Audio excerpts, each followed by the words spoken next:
What's up, guys? How we doing today? It's another lovely day here in Florida. Very beautiful, very nice. Lots of trees, lots of good stuff. All right, guys, I got my flat surface here, you know, and what I'm going to do is I'm going to lay out some stuff that I have done to the daily. My Ford Taurus 2001 that has been a good workout. It has been good, guys. I did some more stuff to it. I forgot to record it, but I'm going to show now because it wasn't really. It was just so easy. I did it so quick, and I didn't realize it. But let's get to it. All right, so let's lay it out. One filter. You know, it's a filter. It is dirty. Bought an oil change. Went to this parts store. Got an oil change service. 5 quarts of oil. A filter. This bad boy's good up to 10,000 miles when you're using the synthetic oil. So yeah, the car's going to be good for a minute. You know, I put some good oil in it. So far, no leaks, no problems. It might need half a quart. You know, as I say, when you buy the deal for oil, it only comes with so many quarts, like a 5 quart. Sometimes you have to buy a quart or two after that for depending on the vehicle. Now, next, yeah, that's my shoe. We're gonna get that out of there. That hurt. I slipped, lost the sole. This little guy is what I made. I gotta perfect it though. It's got a bleeder on it, little thing. It goes over the power steering, and with the right hand pump,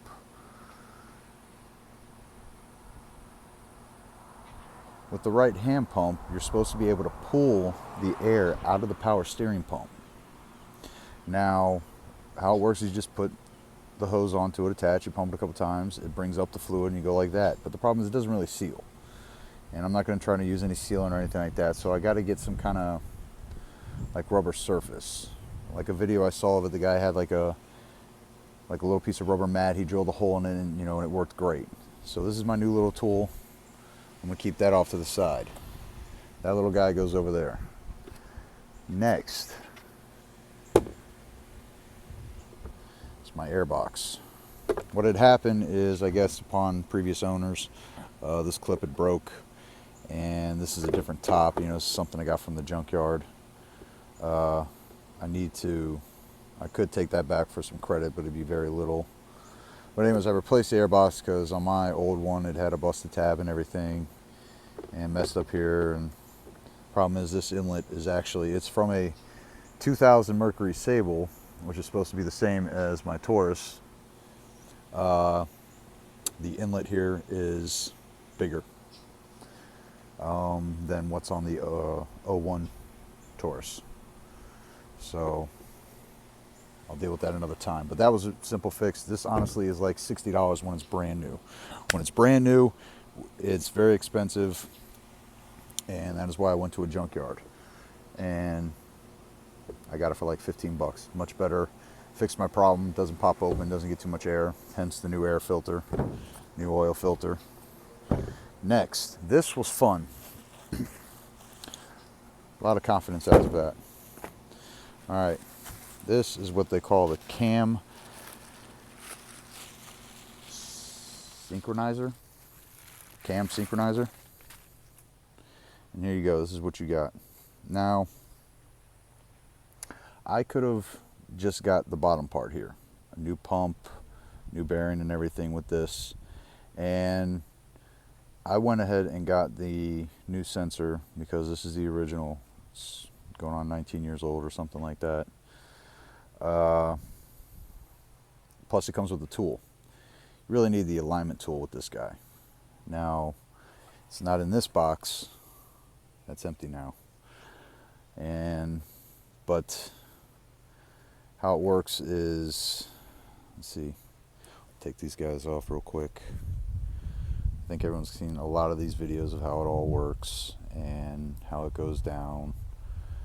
And other things, but I am really trying to be someone who can just be really self-explanatory, you know, like everyone says, well, how'd you get to that step and how'd you get to this step? And you need to know these things. All right, so this guy comes off. Let's see if I can do this one-handed. Oh, there we go. Wiggle, wiggle, wiggle. And mazel tov. So you can get this guy at a parts store for like $37, $40. There's how it works. See the sensor, this right here runs past a little sensor in there, and you know, that's how it's computer controlled.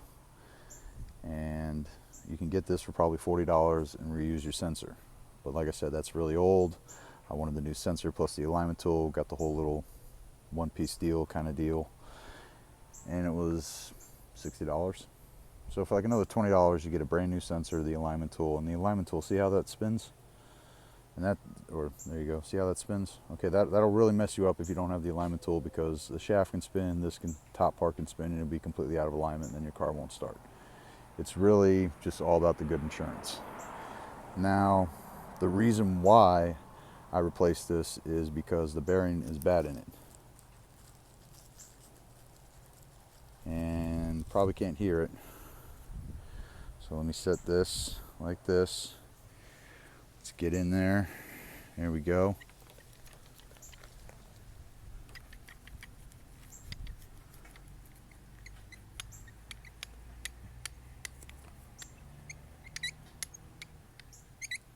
The hitting sound you can hear is the shaft slapping around in there, if you could hear that.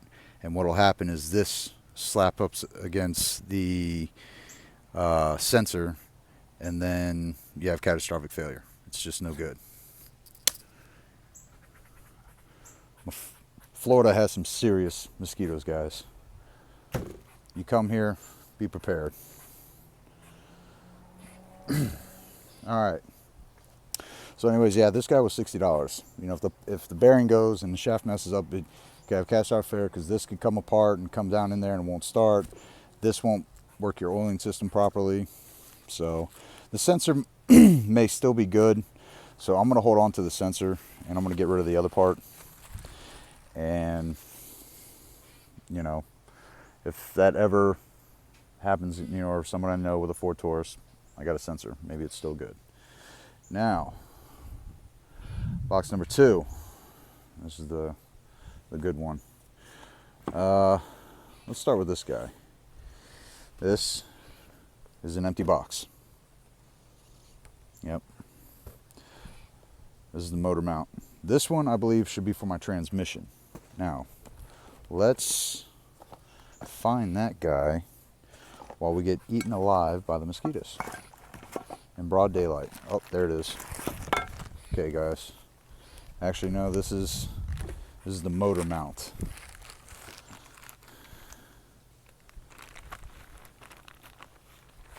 Yeah, there we go. All right. That is the motor mount. I did a video on this one when I took it off a while ago. Sits up in the car like this. Here's the front of it, you know, there's the back. Bolts in, good to go.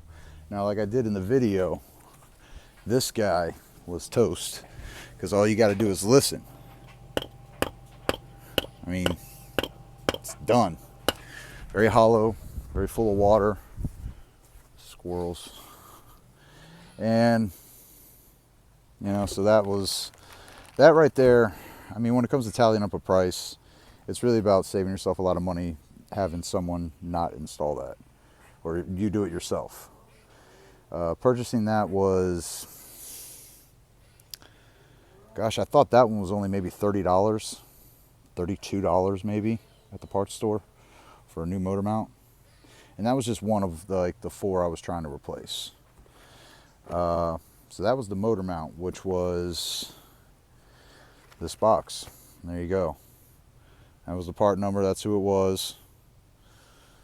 Next guy was my transmission mount. This guy wasn't as bad, but as you can see from the dent right there, shows that it's giving out really soft under load. It would really mash down on that and it'd be bad. So I put a new one of these in it. It's also very dry rotted, as you can see. That was a little bit of work.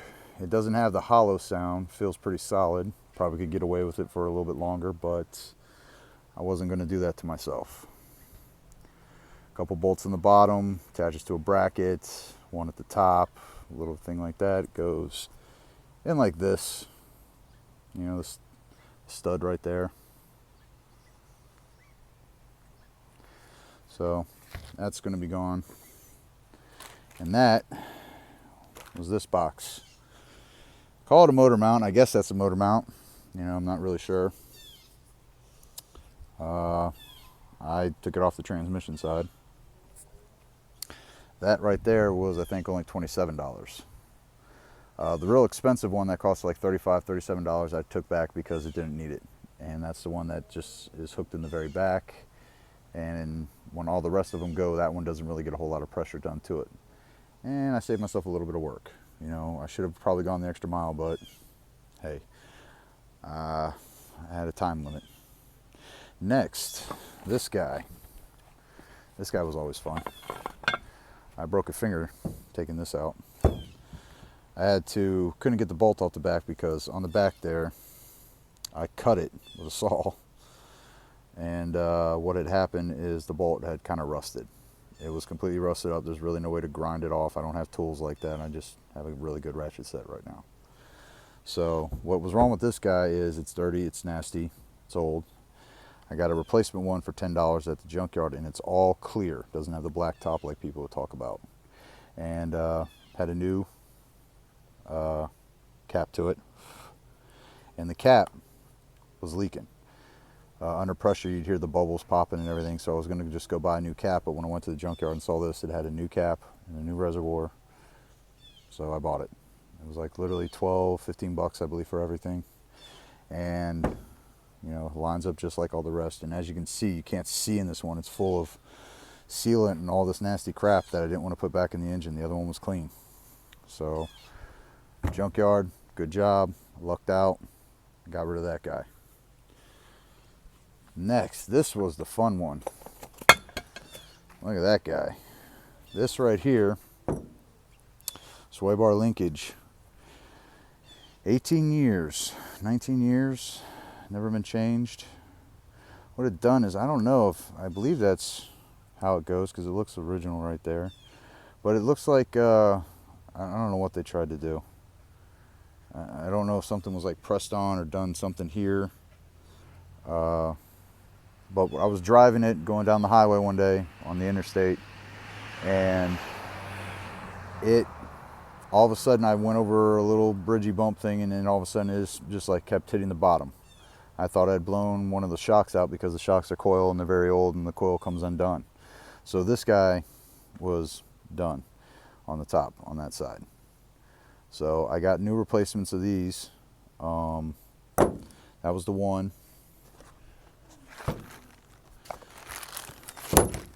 Here's the other one. It snapped coming apart. So I had to, you know, work on that one for a while. And as you can see, these are just, whew. And this is the one that goes in the bottom, how mashed and done that was. Like it is like right on a new car. I mean, replacing those sway bar links just made a world of difference. I mean, I honestly thought there was something wrong with my shocks, but you know, there wasn't. So I think that was $20, I thought, for the both of them. You know, it's not that much. You know, there you go. Next. Oh, see what's cool is also doing the things that I've done, which in this case, this little guy. This will help anyone, you know, if you're trying to slide something over the crank snout. You know, it really helps protect the seal so you don't mess it up. And how I got that was, you know, I had to buy a new timing cover, which I'm going to get to that in a minute. But what we got here, got some money. I don't know if I got the video footage before I had this taken off. And this is the timing gear, sprocket setup. You know, I mean, you can't really see any wear, you know, anything that looks out of alignment, any real shiny spots. And when you look at the teeth, it doesn't, I mean, if you look at them, you can see it's just not, I don't really see any kind of wear. I mean, you see the shiny spots, but I mean, you know, there's like no big divots, you know what I mean? It's not really, you know, like it could have, I mean, if you want to save yourself some more money and you know what you're doing, you could always just leave the sprocket like this on because it doesn't look bad. It was on there, you know, it looks good. And it probably could have, you know, just stayed on there. The next one is the big gear, which is still good to me. You know, I don't see any spots where, you know, anything's worn out. It's just, it is an old gear, but I mean, you know, you don't see any uneven wearness, you know, just the shiny spots where the chain rolled on. You know, like there's no real big gaps or anything like that. You know, it looks good. Back looks good, you know, nothing worn, nothing touching, no scrapes. You know, so if you know what you're doing, you can just simply go out and get a chain. Like I could have probably just gotten a new chain and kept the timing gear, but the other thing is it's about when you know what you're doing. Like for me, it was just easier to get a whole set because I know you just line up top dead center and you pull everything off and you just put on the new stuff lined up. New chain, new gear and everything, and it wasn't that much. Honestly, it was like $35 for a new timing gear and setup. To get a new chain, I think was like $27, $25. It's really, you know, only, like I said, you're saving yourself 10, 15 bucks, but when you're super experienced and you know exactly what you're doing, just get a new chain and stuff like that and you can do it. It's all about your options, you know, what you can do. AC just kicked on. It is Florida, you know, it's hot. But yeah, guys, this was really bad. When this was lined up like so and everything like that, you know, and it was all tightened up and over, you know, like that, something, you know, how it sits in the car or something like that. This side literally had play like that. It had that much of a play when doing it. So you could literally just hook it like that and take it off with your fingers. So the chain was really stretched. So that's why I also went with the timing gear and setup because I didn't know. Now, the other truth is with this is I had a professional put that on. A guy who was a mechanic service, Roland Mechanics, who came out. I had it to where all you had to do was remove one bolt, pull the timing cover off, and this was fully exposed. Now I know you line it up top dead center and you just undo everything. The top bolt was good, but the bottom thing right there was a little tough, the sprocket. Because you got to have a good clamp, and sometimes you got to heat it up to get it off because those are really pressed on and they like to break. On Fords, they like to break. I've seen it happen.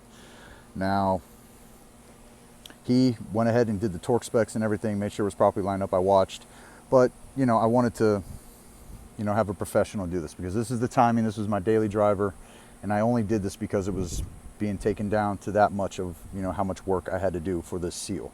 I mean, I had to have it right there for the timing and everything. Which right here, let's just jump to it, is there's the timing cover. Which this guy is actually not in bad shape. It just needs a new seal. Yes, this area is a little, you know, seems like a little rusted up, but honestly, you take a little surface thing to it and kind of clean this up and it's perfect. There's nothing bad in here. There's no dents where the propeller, or I'm sorry, you know, yeah, the propeller, you know, for the water pump. You know, nothing hit here. It was going, the bearing was a little loose. I got it before then, but what had happened is this one's good. This guy not so good. And the reason why this guy is not so good is because this was on the weep hole. The weep hole was about right here on the water pump is how I started to know. And it came out and started drip and run on this one. So I don't know how long it was weeping before I got it. And this bolt broke. The head broke off. I mean, the bolt's fully in there. You can't even really see it. But you can see on the outside of it right there of where, oh, we got a man down. Yep, transmission cap is on and we are not spilling, so kudos to the environment. Right here how we drilled into it, heated it up, penetration lube, and it didn't come. So I could maybe tap and clean this up and put a bigger bolt. These are 8, but as you can see, it's really just like you got a couple 8mm bolts holding on the water pump itself, and then you got the bigger bolts that hold on the timing cover where the water jackets are. These I believe were like 10mm. These were 8, possibly 13s. Can't really remember. You know, cam timing sensor. But what it is, if I can fix that and all the rest of the bolt holes work good and there's no problem, I want to try and sell this as a used part because it's still worth something. You know, I can get $100 because why? I have a seal for this. It's a Dorman seal that can go in, which I used. A little embarrassed about this, guys, but you know, I did it only because this is all that I had, and I found a piece of fence, laid it over top of the new one, took a hammer, whacked it in. Because the fence was really old and everything, it was very soft, it didn't do any damage, it didn't do anything else. It worked out nicely for me. I just used what I had around me. I put a little oil on the seal for the new one and hammered it in, and it worked out great. As soon as you put a little oil on it, it helps slide it in nicely, works out great. But this is the old one. Honestly, if you clean it up, put some paint on it, put a new seal in it, you got a perfectly good used timing cover. You fixed the one bolt hole. I mean, what would a shop do if you took that? They would drill it out, re-tap it up, and put just simply a bigger bolt in it. I didn't do it at a shop. I took this to a shop. It didn't work out. I just bought a new one. So this guy is going to be saved. I'm just going to set him off to the side because I got the new seal and everything. And I also have a Dorman water, you know, timing cover gasket, as well as a water pump gasket. So you got some parts still left over, and hopefully, you know, I can maybe sell that with the seals and everything and the new crank seal. You know, hopefully that'll work out good. See, we'll get to that right now. That is the automatic transmission fluid. There's nothing wrong with the transmission. What is going on is I replaced the power steering pump. As you can see, there is no power steering pump here because that was a core exchange. I should have some video of it, you know, that it should be splicing in here. And that right there I took and got the core exchange. So I got some money for that. But that's what it takes. It takes automatic transmission fluid, number 5. And that right there is for the power steering pump. Works through the rack and pinion and everything. You know, good stuff, lasts long. This guy, next up, ball joint, lower ball joint. This I had a mechanic do because it was so rusted in and so bad. It took him 15 minutes with an air hammer, and it tightened back up. It was pretty loose. I don't really have a whole lot of footage of that because I got frustrated with it. I just put it back together and took it to the shop and paid some money for that. Shout out to John's Automotive. It wasn't that much, you know, if you're in the area. John's Automotive, you know, give him a call, tell him what you want. He'll give you a good quote. Honest guy. But yeah, that guy, he's trash. And that right there was only, gosh, that wasn't that much. I think it was like $20 for that guy. So, but yeah, the timing cover, real quick on that guy. I try to blot that out of my head, you know, because if this guy could have been reused, that would have been a $260 save. That timing cover was $260 replaced, all because of that bolt. That's why I want to try and reuse this, fix it up, clean it up, and get some money back as a loss for doing this when really it's just a single bolt that could be fixed. Just get a tap and die set. You know, I'm going to really try it out. It's going to be one of my next little things to do, clean it up. But, you know, that's not going in the trash. I would say take it to a scrap heap, but I'm very far away. It is not going to a scrap heap, you know, this stuff. But I wouldn't get that much money. I could start a scrap heap, but it's also about where you live. I'm renting at somebody's house, so it's, you know, I can't always do scrap. I can't have stuff just laying around. Here's the water pump. Let's bring this guy out. And there's the water pump. And you can't really, it's locked up already. It's, as you can see on the back, this thing got overheated once. I mean, look how discolored that is from the heat. The gasket material on this, I have other footage of that, is just really bad. There is some play. I I bought kind of a cheap one. See, it goes in like that, and as you can see, there's the weep hole, and that's right where the water would come down and drip onto that bolt right there and just ruin my day. You know, this guy you can get a few bucks for, you know, at a scrapyard. It's made of aluminum too. But you know, next up, this guy, one of the mounts. See, that's 2 down, and I did the 3rd one here. This guy's just little. This guy was actually put in backwards like this in the Taurus to cover how broken this guy is. This guy was causing the rattle. See, normally it sits like so. This is attached to the firewall, it's attached to the motor, right by the alternator. But this starts to rattle because it falls down and starts to rattle on the firewall. So they took and switched it around because now you can't hear the rattle when you put this over by the other part, and this part still had some rubber in it, which was already breaking. Which I don't think it was this side, it was, yeah, this side. There's already some cracks going in it. But this side was destroyed. This was 18 bucks. Not bad. Easy fix. That was the easiest thing I could probably fix. Next to this guy, we'll go with an easy fix. This guy, after doing everything, it kind of wasn't really a trickle effect. What had happened is, once you do all the tightening up of that, the timing chain and everything, and you put a new timing chain on it and you tighten it all up and everything, kind of puts, you know, strongerness on the cam and everything, you know, because everything's all good and tight again. Which then I feel caused the stress on the sensor that you saw earlier, how it started to really squeak and pull the bearing out because it was, you know, really tightened up everything. This is an oil switch. As you can see, it's kind of burned up. It's really nasty. I do not have a problem. What would happen is the car would, once you'd stop, I'd get off the highway, I'd stop at the light for the intersection to make my turn onto a regular road, and the oil light would just start flickering at me. As soon as I push on the accelerator, just even a couple hundred RPMs, it will go away. And then the first thing you think of is, you know, is it your oil pump? Because I just changed the sensor, you know, the sensitizer. Blah, blah, blah. Yeah, that big thing, this guy. I don't know where the hell it is now, but yeah, that guy. You know, I changed him out, which works the oil pump and everything. Well, this turned out it's just a switch. Because you give it such a lot of pressure when you're driving on the highway that when you go down, it had a low pressure, it can't read it anymore.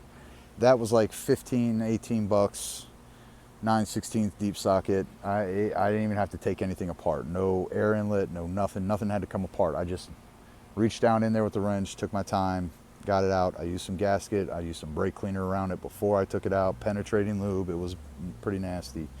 It comes with Teflon. This one has the Teflon on it. It comes with it, but I put a little thin layer of some ATV gasket. AT4, I gotta learn my gaskets. And that was the dog bone motor mount. You know, I know this is all Duralast stuff, but you know, it's because I can't afford a whole lot of stuff, and it's actually not that bad. It comes with warranty. I'm taking it easy on the car. There's a plug for the power steering. There's a bracket. Oh, this guy. Yeah, I got some kind of weapon here now. Look at this guy. Yeah. All right, so this guy, you know, he was a pain in the butt. So I took a hat saw to him. This connects into the pump, runs along the front of the motor, runs all the way down along the side, and that's just the one part. Then you got the other part, like I was saying, runs all the way down into the other part. This is like another 2.5 feet of tubing, and it runs down. So I just took a hacksaw, cut it up, pulled that part out, pulled out the second part. I tried reusing some of the bracketry. You know, this is the old stuff. There's the new, but you know, it's didn't really work out on, so I'm not saying anything. But hey, it's in place. I tightened all the stuff up properly. But yeah, this guy's going. That's the old bracket. This is the old power steering pressure line. This guy right here was like $90, $85, $90. And what was happening is This hose is a little bit longer than what it really needs to be. And it was causing a kink. So you can't see it because, like I said, it's a high pressure hose, and the kink was right here. And you can feel a little bit of a divot. Yeah, you can feel it. This feels like one of those kind of lines that's wrapped around a piece of metal that, eventually broke. See, the motor mounts were out, so it was causing an extreme amount of flex on this, which, being how it's a high pressure line, that it would bleed out. And it was dripping on the transmission, causing a smell. Get off me. So I had to fix it. $83. It was a pain in the butt. I had to buy some crow's feet to get that guy down there because he had to go all the way down on the front pinion rack and all that, and it's in the back. Coming around to the front, to get that guy off, this guy, I had no luck. I didn't get this guy off until I removed the pump. See, that's why I cut that, because I removed the pump and then I cut that, and it just kind of took it all off in one piece to get that piece off. Got a green scrubby, tried screwing stuff up. You want to do that.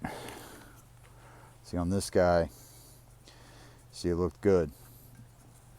But on the back, I started scrubbing it up with the green scrubby, and see, it's good. It's smooth, it's flat, there's no nothing. And the reason why this timing cover is still good is because there's no pit right here. Right here, you just take and you just do a little light sandpaper. This is still smooth, there's no pitting. So there won't be any problem with the gasket. You're not going to have to do any thin material of any kind of gasket. There's no pitting. Normally these get all rusted right here and start to really pit, and that's why it leaks. But because of it being mostly here in Florida, the seal went out because the pump went out and it leaked, and problems. That's why it's still good. And we are almost done. See, here's the bolt that I was talking about, the little for the thing. This guy. I mean, I struggle with this guy. It wasn't coming out, and the way it's designed is it spins on the back, so it's terrible. Oh God, did that hurt. Mosquitoes are eating me alive. I think I'm dead. Yeah. Next up, my wheel bearing. This guy, I don't know if you can hear it.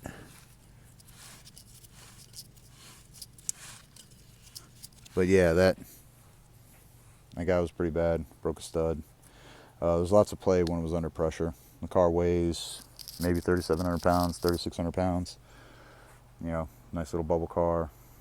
It does great. I get some decent mileage out of it. At least 20 something, 22 maybe out of it still, is even for a 140,000 mile car. And I replaced that. I got the new one on there. This right here, it can get you some money because this thing weighs a pretty good bit. But as you can see, it's pretty nasty. It's done. I'm gonna get rid of it. As you can see, I broke that guy. That's all right. Just gotta breathe. And one sacrifice a tool. 13 millimeter little guy. Just could not handle the pressure.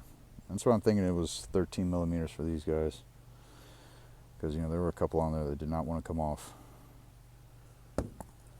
But ladies and gentlemen, that is my success of fixing that car. Right now, when it comes to money wise, I had to pay. That was the other thing. The guy who did the timing chain, I only gave him $100. For his time. He came and spent about an hour. He helped me get the old timing color kind of clean. Had a fan, used some air tools, try to clean it up. Pressed that on, made sure it was good, made sure it was aligned, I gave him $100 for his time. He was here for an hour. A little bit of a tip, no complaints, no work. Guy did good. He helped me out with that. And that's all he did too. I wanted to pay him. I paid him to show up and replace the timing chain and all that for me, and make sure I got it at top dead center. And he did. So kudos to him, and thank you. And John's Automotive to do the wheel bearing and lower ball joint, because I didn't want to remove the CV shaft, removing the boot, the clamps, there's some things I just don't have. And I was tired and I needed to go back to work. So I just went ahead and paid John $240, and he replaced my stuff for me. But I also showed up with my stuff. I didn't pay for his kind of parts, so there's really no warranty on the parts. But he did the lower ball joint, which took the guy 15 minutes to get that out, and replaced the wheel bearing and hub. And I've got video of that, and the bolts were frozen up. It was pretty bad. So, ta-da. This is what hard work and a busted finger 2 actually gets you. I mean, I would love to show you the other one. I'll squeeze in a picture. So, but right now, I'm going to end this video. It is long. Thanks for watching. Please like, subscribe, share, whatever you want to do. Shout out to the guys who helped me. And the car is running smooth and better. The Carnage. Later, guys.